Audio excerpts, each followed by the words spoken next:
ओम बृहस्पति देवाय नमः। प्रिय भक्तजनों, आज हम बृहस्पतिवार व्रत की विधि और कथा का वर्णन करेंगे। तो आइए सुनते हैं बृहस्पतिवार व्रत की कथा। इस दिन बृहस्पतिश्वर महादेव जी की पूजा होती है। दिन में एक ही समय भोजन करें, पीले वस्त्र धारण करें, पीले पुष्पों को धारण करें। भोजन भी चने की दाल का होना चाहिए, नमक नहीं खाना चाहिए। पीले रंग का फूल, चने की दाल, पीले कपड़े तथा पीले चंदन से पूजा करनी चाहिए। पूजन के पश्चात कथा सुननी चाहिए। इस व्रत के करने से बृहस्पति जी अति प्रसन्न होते हैं तथा धन और विद्या का लाभ होता है। स्त्रियों के लिए यह व्रत अति आवश्यक है। इस व्रत में केले का पूजन होता है। प्राचीन समय की बात है, भारत में एक राजा राज्य करता था। वह बड़ा प्रतापी तथा दानी था। वह नित्य प्रति मंदिर में भगवत दर्शन करने जाता था। वह ब्राह्मण और गुरु की सेवा किया करता था। उसके द्वार से कोई भी याचक निराश होकर नहीं लौटता था। वह प्रत्येक गुरुवार को व्रत रखता एवं पूजन करता था। हर दिन गरीबों की सहायता भी करता था। परंतु यह सब बातें उसकी रानी को अच्छी नहीं लगती थी। वह न व्रत करती और न ही किसी को एक भी पैसा दान में देती थी।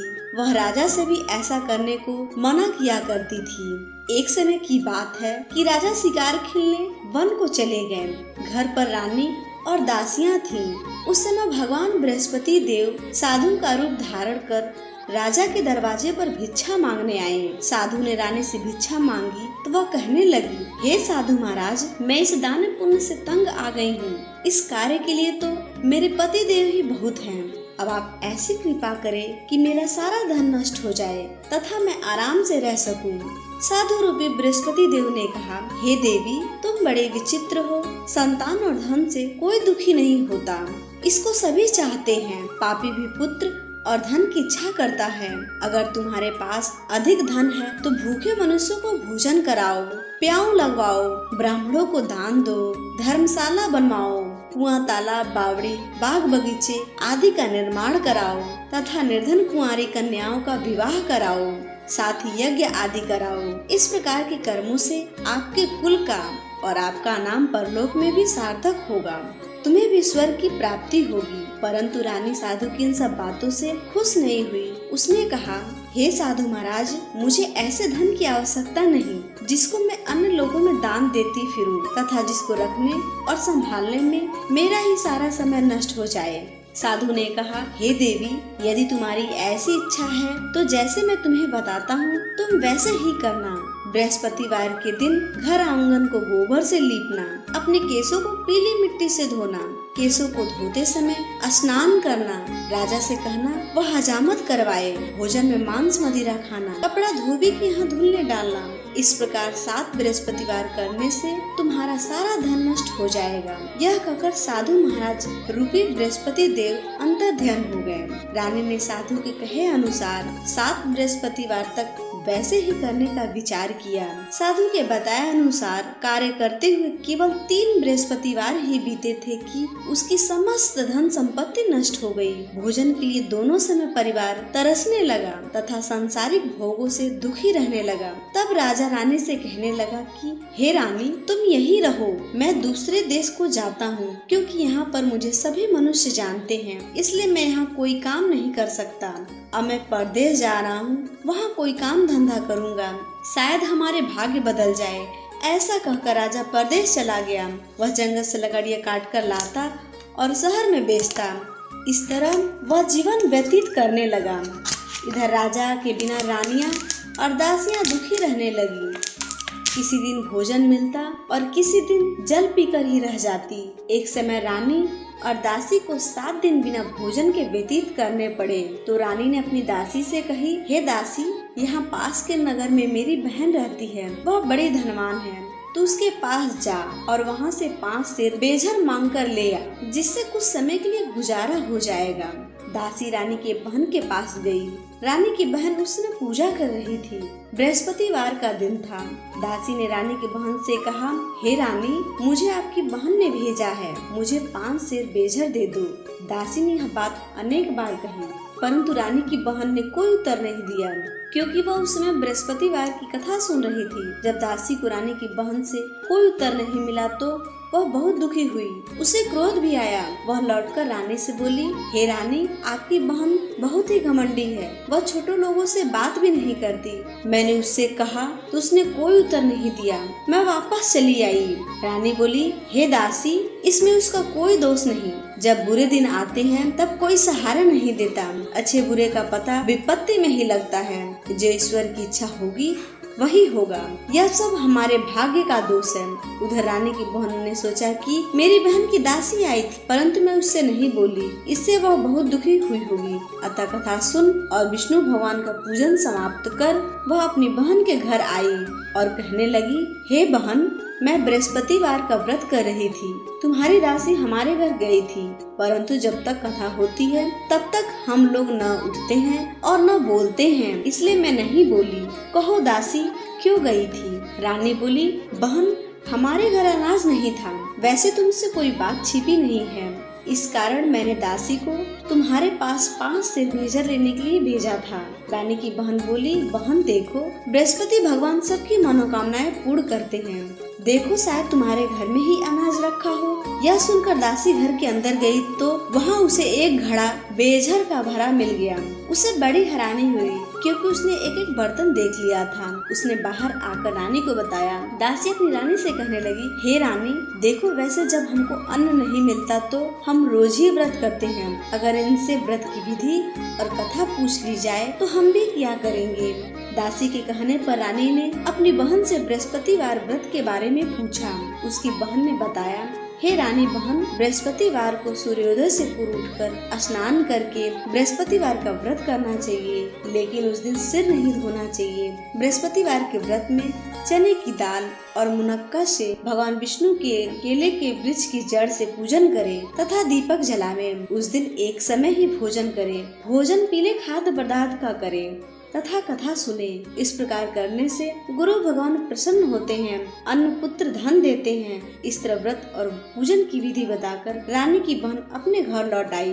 रानी और दासी दोनों ने निश्चय किया कि वे भगवान बृहस्पति देव का पूजन जरूर करेंगे। 7 दिन बाद जब बृहस्पतिवार आया तो उन्होंने व्रत रखा। घुड़सवाल में जाकर चना और गुड़ बीन लाए तथा उसकी दाल से केले की जड़ से विष्णु भगवान का पूजन किया। अब पीला भोजन कहाँ से आए? दोनों बड़ी दुखी हुई, परंतु उन्होंने व्रत किया था, इस कारण बृहस्पति भगवान प्रसन्न थे। वे एक साधारण व्यक्ति के रूप में 2 थालों में सुंदर पीला भोजन लेकर आए और दासी को देकर बोले, हे दासी, यह भोजन तुम्हारे और रानी के लिए है, तुम दोनों इसे ग्रहण करना।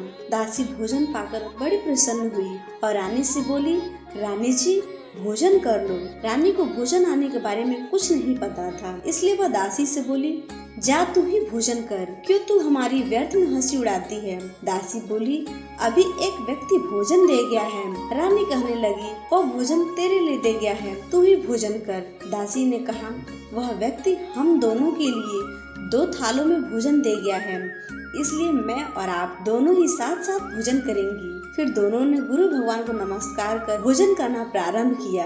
उसके बाद से वे प्रत्येक बृहस्पतिवार को गुरु भगवान का व्रत और पूजन करने लगी। बृहस्पति भगवान की कृपा से उनके पास धन हो गया, परंतु रानी फिर पहले की तरह आलस्य करने लगी। तब दासी बोली, देखो रानी, तुम पहले भी इस प्रकार आलस्य करती थी, तुम्हें ध्यान रखने में कष्ट होता था, इस कारण सभी धन नष्ट हो गया।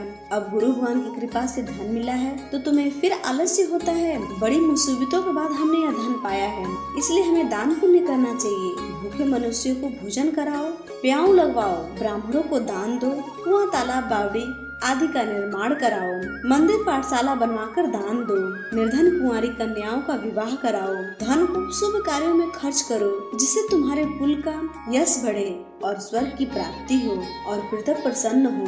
दासी की बात मानकर रानी ने इसी प्रकार के कर्म करने प्रारंभ किया, जिससे उसका काफी यश फैलने लगा। एक दिन रानी और दासी आपस में विचार करने लगी कि न जाने राजा किस दशा में होंगे, उनकी कोई खोज खबर नहीं है। गुरु भगवान से उन्होंने प्रार्थना की और भगवान ने रात्रि में राजा को स्वप्न में कहा, हे राजा उठ, तेरी रानी तुझको याद करती है, अब अपने देश को लौट जा। राजा प्रातः काल उठकर जंगल से लकड़ियाँ काट कर लाने के लिए जंगल की ओर चल पड़ा। जंगल से गुजरते हुए वह सोचने लगा, रानी की गलती से कितने दुख भोगने पड़े। राजपाट छोड़कर उसे जंगल में आकर रहना पड़ा। जंगल से लकड़ियाँ काटकर उन्हें बेचकर गुजारा करना पड़ा। उसी समय उस जंगल में बृहस्पति देव एक साधु का रूप धारण कर आए। बोले, हे लकड़हारे, तुम इस सुनसान जंगल में किस चिंता में बैठे हो, मुझे बताओ। यह सुन राजा के नेत्र में जल भर आया और साधु की वंदना कर बोले, हे प्रभु, आप सब कुछ जानने वाले हैं। इतना कहकर राजा ने साधु को अपनी संपूर्ण कहानी सुना दी। महात्मा तो स्वभाव से दयालु होते ही हैं। वे राजा से बोले, हे राजा, तुम्हारी पत्नी ने बृहस्पति देव के प्रति अपराध किया था, जिसके कारण तुम्हारी यह दशा हुई है। अब तुम किसी प्रकार की चिंता मत करो, भगवान तुम्हें पहले से भी अधिक धन देंगे। देखो, तुम्हारी पत्नी ने बृहस्पतिवार का व्रत करना प्रारंभ कर दिया है। अब तुम भी बृहस्पतिवार का व्रत करके चने की दाल व गुड़ और जल को लोटे में डालकर केले के पत्ते से भगवान विष्णु की पूजन करो। फिर कथा कहो या सुनो, भगवान तुम्हारी सब मनोकामनाओं को पूर्ण करेंगे। साधु को प्रसन्न देखकर राजा बोले, हे प्रभु, मुझे लकड़ी बेचकर इतना पैसा भी नहीं बचता जिससे मैं भोजन के उपरांत कुछ बचा सकूं। मैंने रात्रि में अपनी रानी को व्याकुल देखा। मेरे पास कोई साधन नहीं जिससे समाचार जान सकूं। फिर मैं बृहस्पतिवार की कौन सी कहानी कहूँ या सुनूं, मुझको तो कुछ भी मालूम नहीं है। साधु ने कहा, हे राजा, तुम किसी बात की चिंता मत करो। बृहस्पतिवार के दिन तुम रोजाना की तरह लकड़ियाँ लेकर शहर में जाओ। तुम्हें रोज से दुगुना धन प्राप्त होगा, जिसे तुम भली भांति भोजन कर लोगे तथा बृहस्पति देव का पूजा का सामान भी आ जाएगा। बृहस्पतिवार की कथा इस प्रकार है। बोलिए बृहस्पति भगवान की जय। प्राचीन काल में एक बहुत ही निर्धन ब्राह्मण था। उसकी कोई संतान नहीं थी। वह नित्य पूजा पाठ करता था, परंतु उसकी स्त्री बहुत मलिनता के साथ रहती थी। वह न ही स्नान करती और न ही किसी देवता का पूजन करती। प्रातः काल उठते ही सर्वप्रथम भोजन करती, बाद में कोई अन्य कार्य करती। ब्राह्मण देवता बहुत दुखी रहते थे। पत्नी को बहुत समझाते, किंतु उसका कोई परिणाम न निकलता। भगवान के अनुकंपा से एक समय उस ब्राह्मण की पत्नी गर्भवती हुई और 10वें महीने एक सुंदर कन्या को जन्म दिया। निर्धन ब्राह्मण कन्या के जन्म से बहुत दुखी हुआ। धीरे धीरे ब्राह्मण की कन्या बड़ी होने लगी। बचपन से इस कन्या की रुचि भगवान विष्णु की पूजा में थी। वह प्रातः काल उठते स्नान आदि करके भगवान विष्णु की पूजा करने मंदिर में जाती थी। बृहस्पतिवार को व्रत करके विधिवत पूजा पाठ करती थी। पूजा पाठ के बाद वह पढ़ने के लिए पाठशाला में जाती थी। घर से चलते हुए वह मुट्ठी भर जौ साथ लेकर जाती और पाठशाला के रास्ते में थोड़े थोड़े जौ गिराती जाती थी। जब वह पाठशाला से घर लौटती तो जौ के दाने सोने में बदले हुए मिलते थे। लड़की सभी सोने के दानों को बीनकर घर ले आती। एक दिन वह जब सोने के दानों को साफ कर रही थी तो उसकी माँ ने कहा, बेटी, सोने के दानों को साफ करने के लिए सोने का शुभ भी होना चाहिए। अगले दिन बृहस्पतिवार था। उसने भगवान बृहस्पति देव की पूजा करते हुए प्रार्थना की, हे भगवान, यदि मैंने आपका व्रत विधिवत किया हो तो मुझे सोने का सुख दे दो। भगवान बृहस्पति देव ने उसकी मनोकामना पूरी करने का वचन दिया। पाठशाला से लौटते समय उसे रास्ते में सोने का सूप पड़ा हुआ मिला। घर लौटकर सोने का सूप अपनी माँ को दिखाकर वह सोने के दानों को साफ करने लगी। उसी समय नगर का राजकुमार उसके घर के पास से गुजरा। उस सुंदर लड़की को सोने के सूप में जौ साफ करते देख राजकुमार उस पर मोहित हो गया। महल में लौटकर राजकुमार ने राजा से उस लड़की से विवाह करने की इच्छा प्रकट की तो राजा ने ब्राह्मण को महल में बुलाकर राजकुमार से उस लड़की से विवाह करने की बात कही। ब्राह्मण तैयार हो गया। धूमधाम से उस लड़की का विवाह राजकुमार से हो गया। दुल्हन बनकर ब्राह्मण की लड़की महल में चली गई। लड़की के चले जाने से ब्राह्मण फिर निर्धन हो गया। उसे कई कई दिन भोजन नहीं मिलता था। बहुत दुखी होकर ब्राह्मण एक दिन अपनी लड़की के पास गया। अपने पिता से निर्धनता का समाचार सुनकर उसे बहुत सा धन देकर पिता को विदा किया। उस धन से ब्राह्मण के कुछ दिन तो आराम से गुजरे, लेकिन जल्दी भूखों मरने की हालत हो गई। ब्राह्मण अपनी लड़की से धन लेने के लिए फिर महल में पहुंचा। लड़की ने पिताजी की बुरी हालत देखकर कहा, पिताजी, आखिर आप कब तक मुझसे धन लेकर जीवन यापन करेंगे? आप कोई ऐसा उपाय क्यों नहीं करते जिससे आपका घर भी धन धान्य संपत्ति से भर जाए?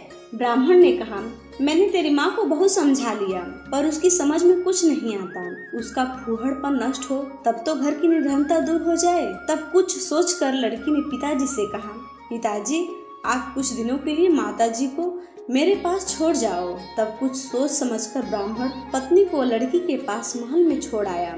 लड़की ने अपनी माँ से कहा, माँ तुम प्रातः काल उठकर स्नान आदि करके भगवान बृहस्पति देव विष्णु भगवान की पूजा अवश्य करनी चाहिए। पूजा करने से तुम्हारे घर की निर्धनता अवश्य दूर हो जाएगी। लेकिन उसकी माँ ने उसकी एक बात नहीं मानी। तब क्रोधित होकर लड़की ने अपनी माँ को एक कक्ष में बंद कर दिया। सूर्योदय के समय माँ को उठाकर जबरदस्ती उससे स्नान कराया और फिर मंदिर में ले जाकर भगवान बृहस्पति देव की पूजा कराई। कुछ दिनों तक ऐसा करने से माँ की बुद्धि में परिवर्तन हुआ और वह स्वयं बृहस्पतिवार का व्रत करने लगी। उसके व्रत करने से ब्राह्मण के घर में भगवान विष्णु की अनुकंपा से धन की वर्षा होने लगी। दोनों पति पत्नी धन संपत्ति पाकर आनंद पूर्वक जीवन यापन करते हुए विष्णु धाम को चले गए। लकड़हारा बने राजा ने उन साधु से भगवान बृहस्पति देव की यह कथा सुनकर बृहस्पतिवार का व्रत करके भगवान विष्णु की पूजा की। उस दिन से उसके सभी क्लेश दूर हो गए। लेकिन अगले बृहस्पतिवार को कामकाज में अधिक व्यस्त होने के कारण उसने भगवान बृहस्पति देव जी की पूजा और व्रत नहीं किया। भगवान बृहस्पति देव लकड़हारे से क्रोधित हो गए और उसे उसकी भूल की सजा दी। उस दिन नगर के राजा ने नगर में घोषणा करके सबको सूचित किया कि प्रत्येक नागरिक मेरे महल में भोजन करने आए। जो नहीं आएगा उसे अपराधी मानकर भारी दंड दिया जाएगा। लकड़हारा बने राजा ने उस नगर के राजा की घोषणा तो सुनी, लेकिन जंगल से लकड़ियां काटकर लाने और उन्हें बेचने में देरी हो जाने के कारण वह समय पर महल में भोजन करने नहीं जा सका। अतः राजा के सैनिक लकड़हारे को पकड़कर महल में ले गए। राजा ने उसे महल के एक कक्ष में बैठाकर भोजन कराया। उस कक्ष में एक खूंटी पर रानी का सोने का हार लटका हुआ था। लकड़हारा अकेले उस कक्ष में भोजन कर रहा था। तभी उसने एक आश्चर्यजनक घटना घटती देखी। देखते ही देखते वह खूंटी हार को निगल गई। थोड़ी देर बाद राजा ने हार को गायब देखा तो लकड़हारे को करवास में डलवा दिया। लकड़हारा मन ही मन अपने भाग्य को कोसने लगा। तभी उसे जंगल में मिले साधु का स्मरण हो आया। थोड़ी देर में भगवान बृहस्पति देव सन्यासी के रूप में उसके सामने प्रकट हुए। हे लकड़हारे, तूने भगवान बृहस्पति देव जी की पूजा नहीं की, इसी कारण तुझे कष्ट हुआ है। लेकिन अब चिंता मत करो, बृहस्पतिवार के दिन कारागार के दरवाजे पर तुम्हें कुछ पैसे पड़े हुए मिलेंगे। उन पैसों से भगवान बृहस्पति देव का व्रत करके उनकी पूजा करोगे तो तुम्हारे सब दुख नष्ट हो जाएंगे। बृहस्पतिवार के दिन दरवाजे पर पड़े मिले पैसे से चने और गुड़ मंगवाकर लकड़हारे ने बृहस्पतिवार की कथा कही तो भगवान बृहस्पति देव ने प्रसन्न होकर उस नगर के राजा को सब लकड़हारे को कारागार से मुक्त करने को कहा। सुबह राजा ने अपने कक्ष में आकर देखा तो खूंटी पर रानी का हाथ टंगा हुआ था। राजा ने लकड़हारे को मुक्त कर दिया और उसे धन आभूषण देकर विदा किया। लकड़हारा बना राजा उस नगर से चलकर अपने नगर में पहुंचा तो उस नगर में कुआं, धर्मशालाएं, बाग बगीचे देखकर बहुत प्रसन्न हुआ। राजा ने किसी से पूछा, ये कुएं धर्मशालाएं किसने बनवाई हैं? सबने उसे बताया कि ये सब रानी और दासियों द्वारा बनवाए गए हैं। राजा महल में पहुंचा तो रानी ने उसका भव्य स्वागत किया। तब राजा ने निश्चय किया कि सप्ताह में एक बार तो सभी बृहस्पतिवार का व्रत तथा पूजन करते हैं, परंतु मैं प्रतिदिन व्रत किया करूंगा तथा दिन में 3 बार कथा कहा करूंगा। अब हर समय राजा के दुशाले में चने की दाल बंधे रहता था तथा दिन में वो 3 बार बृहस्पति देव की कथा कहा करता। कुछ दिनों बाद राजा को अपनी बहन की याद आई। एक दिन घोड़े पर सवार होकर राजा अपनी बहन से मिलने चल दिया। अभी राजा नगर के बाहर ही पहुंचा था कि उसने कुछ लोगों को 100 ले जाते हुए देखा। राजा को स्मरण हो आया कि आज उसने बृहस्पतिवार की कथा किसी को नहीं सुनाई है। राजा ने उन लोगों को रोककर कहा, भाइयों, आप 100 ले जाने से पहले मुझसे बृहस्पतिवार की कथा सुन ले। लोगों ने राजा पर क्रोधित होते हुए कहा, तुम पागल तो नहीं हो? लेकिन कुछ बड़े बूढ़े लोगों ने कहा, अच्छा भाई, साथ साथ चलते चलते तुम अपनी कथा भी सुना लो। राजा ने चलते हुए आधी कथा ही सुनाई थी कि सौ हिलने लगा। राजा की पूरी कथा सुनते ही सौ उठकर बैठ गया। लोगों ने हैरानी से दांतों तले अंगुली दबाई और अगले बृहस्पतिवार से भगवान बृहस्पति देव का व्रत करने का व कथा सुनने का निश्चय कर लिया। अब घोड़े पर सवार राजा चलते हुए एक किसान के पास पहुंचा। किसान अपने खेत में हल चला रहा था।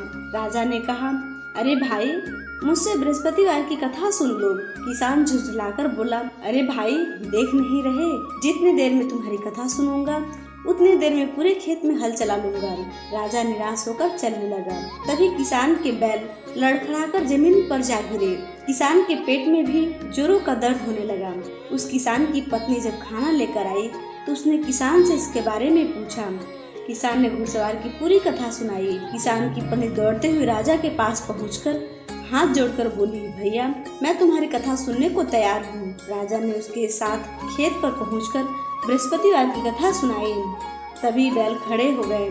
किसान के पेट का दर्द भी तुरंत ठीक हो गया। राजा अपनी बहन के घर पहुंचा। उसकी खूब आवभगत हुई। अगले दिन सुबह उठकर राजा ने देखा घर के सभी लोग भोजन कर रहे हैं।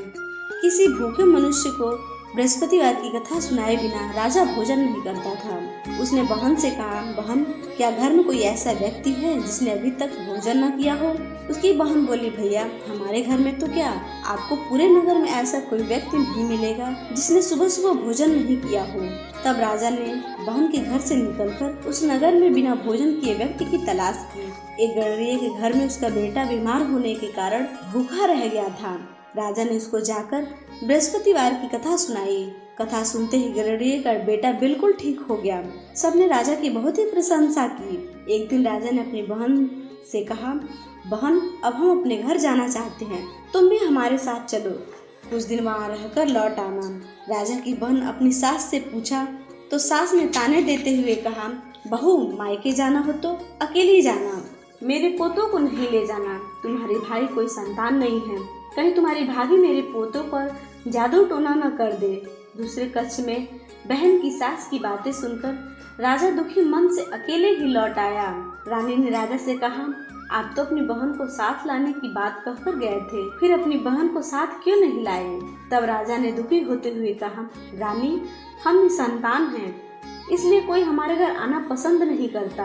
रानी ने राजा को समझाया, हे प्राणनाथ, हमें बृहस्पति देव ने सब कुछ दिया है, अब भगवान बृहस्पति देव हमें संतान भी अवश्य देंगे।